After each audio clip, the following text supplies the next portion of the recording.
É hora de falar do Vascão da Gama. É, Vasco, que isso, hein? Fala, Breno.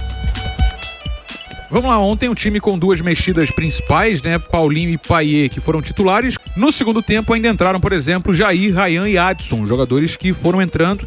O Jair entrou no lugar do Paulinho, Ryan e Adson entraram nos lugares dos pontas, né? Do Benjamin Garré e do Nuno Moreira.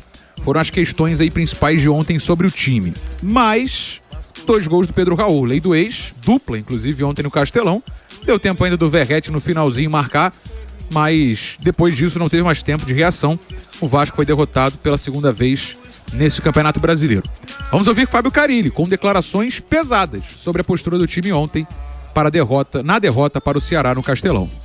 O que mais me incomodou foi a postura do nosso time, né? A gente tem que saber onde nós estamos e respeitar onde nós estamos. Uma postura muito ruim. Melhoramos um pouquinho no segundo tempo, mas o primeiro tempo principalmente, uma postura muito ruim, um jogo lento. Não tratamos o jogo como uma decisão, como tem que ser o Campeonato Brasileiro. Toda rodada tem que ser uma decisão. Perder faz parte, mas da forma que perdeu, isso me incomoda demais, né?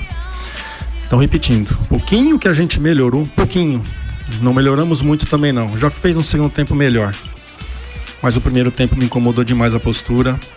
E repetindo, o nosso respeito por essa agremiação, por essa equipe, ela tem que ser muito maior, a gente tem que fazer mais dentro de campo. Então tá aí o Carille com declarações fortes, né? Cobrando publicamente do time, dizendo que no vestiário cobrou e tal. A questão da postura. O Vasco caiu para a 6ª colocação com 6 pontos, 2 vitórias e 2 derrotas. Lembrando que a rodada segue hoje, né? Então deve cair mais um pouquinho aí, conforme o pessoal vai pontuando. Já retornou ao Rio o time do Vasco, sem folga, até porque sábado tem Flamengo no Maracanã, nessa semana pesada e que vai ser longa, até o clássico de sábado contra o Flamengo. Vou te falar, hein? Essa declaração do Carille aí, né? Altamente clichê. Aquela declaração meio, aquela aspas geral de treinadores, né? Respeito à camisa, respeito à instituição. Bacana isso.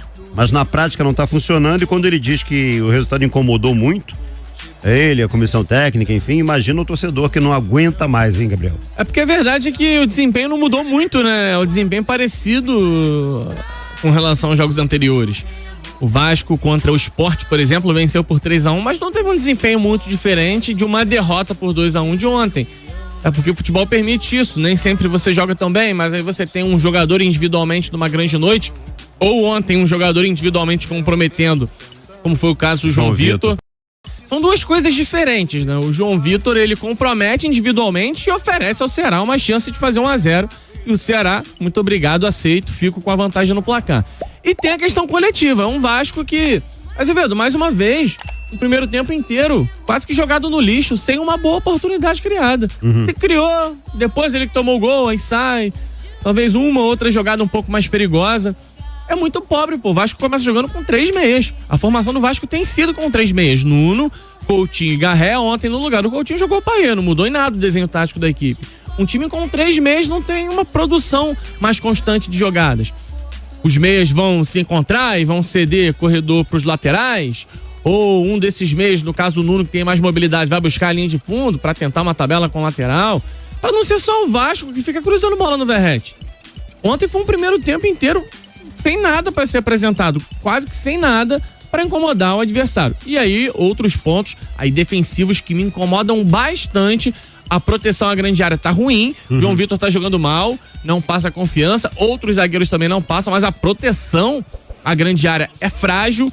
O Hugo Moura, no meu entendimento, tá muito sobrecarregado, nenhum dos jogadores que se apresenta para fazer a dupla com ele passam essa consistência. Eu acho até que o Jair, nos últimos 2 jogos, foi quem melhor fez isso no segundo tempo. De repente pode estar surgindo uma outra opção para montar esse meio de campo. O Vasco não bloqueia cruzamentos na sua grande área, é muito fácil cruzar bola na área do Vasco. E aí, Azevedo, ontem era o Ceará jogando em função do Pedro Raul. Não precisa ter nenhum especialista para saber que o Ceará vai jogar em função do Pedro Raul, que tá numa boa fase, que tá fazendo uma boa passagem pela equipe alvinegra. É o mesmo jogo do Vasco. Na dúvida, o Ceará abria a bola num dos laterais ou num dos pontos e cruzava no Pedro Raul. E o Vasco não conseguia bloquear isso. O segundo gol do Ceará é brincadeira. O jogador do Ceará, ele tem uma liberdade, Azevedo, que se você congelar o lance, você vai achar que é uma bola parada, pô. Você vai achar que o cara tá batendo uma falta. Por conta da liberdade que ele tem pra cruzar essa bola, sem a marcação encaixando. Aí é uma questão coletiva, de treinamento. O Carille precisa ajustar esse sistema defensivo. Mas jogador também dentro de campo tem que tomar uma iniciativa. Tem hora que é o jogador que tem que dar o combate. Eu acho que o Carille deve treinar alguma coisa nesse sentido. Não é possível que isso passe batido no dia a dia de treinamentos do clube. E aí tá formada a derrota. A o Verratti achou mais um gol de cabeça no finalzinho. Deu alguma esperança. Poderia ter empatado o jogo. Mas a verdade é que o desempenho foi de um time para ser derrotado. E ontem não teve Verratti, não teve Coutinho em noite mágica. Teve o Vasco perdendo porque jogou mal. Porém, é aquele trabalho que vive numa corda bamba. Quando vem vitória, no máximo o que acontece é um pouco de tranquilidade. E aí vem uma derrota, ainda mais críticas pelas atuações. Com toda a pressão escancarada, o ambiente fica pesado sem dúvida alguma. O Carille fala sobre isso e sobre a tranquilidade física, se há, pensando no jogo de sábado contra o Flamengo no Maracanã. Sabe que o jogo de terça para sábado é menos preocupante do que sábado para terça. A gente perde um dia na questão de recuperação, que foi o caso agora do jogo Sport para hoje. Também pode ser isso, depois sentar ali com fisiologistas, preparadores físicos para entender melhor o porquê que nosso rendimento, nossa postura foi tão abaixa. Mas para o Flamengo preocupa menos do que para o Lanús. Mas não tem o que fazer. O jogo tá aí, tá marcado e a gente tem que se preparar e fazer bem dentro de campo e fazer por merecer. E aí? Sabe o que vai acontecer? Se o Carille sair, o treinador que assumir, ele vai continuar escalando o João Vitor. Porque não tem outro. Não tem outro zagueiro ali, cara. O Oliveira tá machucado, não sei também se tá preparado para ser titular. O Maurício Lemos tá machucado de novo. E vou te falar, o Lucas Freitas ontem também, tá todo mundo colocando a culpa só no João Vitor, que é sim o maior culpado pelo primeiro gol. Mas o Lucas Freitas, ele sai à frente do Pedro Raul e chega depois do Pedro Raul no primeiro gol. O segundo gol é constrangedor, não só o Lucas Freitas, mas o Paulo Henrique, o próprio João Vitor, os volantes. O Lucas, ele vai dar um bote lá na frente, aí ele volta pra linha de zaga. No que ele volta pra linha de zaga, o Hugo Moura, que é o volante, estava de zagueiro também, o cara tem liberdade total para cruzar. Enfim, é óbvio que o time não tá correspondendo, tem cometido alguns erros de posicionamento, erros táticos. Claramente o trabalho do Carille precisa evoluir se quiser ter algum futuro, mas não tem muito mais do que extrair de alguns jogadores e não tem reservas melhores para eles. Independente disso, você acha que o clássico no sábado é um divisor de águas pro Carille? Com certeza. Acho que o Carille, se não vencer esse jogo, dificilmente continua. Se leva uma porrada ali, você acha que cai? Acho que nem uma porrada. Se perder o jogo, eu acho improvável, porque o torcedor tá pressionando muito e não sei se ele vai resistir, sinceramente. Rafael Joia tá aqui. Desculpa, Vitor. João Vitor é o pior zagueiro que temos no Vasco e o Rui Martins. Coloca um Cone, é melhor que o João Vitor. Não é assim que funciona, não é coloca um Cone que é melhor que ele. E se você olhar os demais zagueiros, eu não sei se os outros também são tão melhores assim que o João Vitor ou não. Lucas Freitas também falhou ontem, o Oliveira falhou recorrentemente no Campeonato Carioca.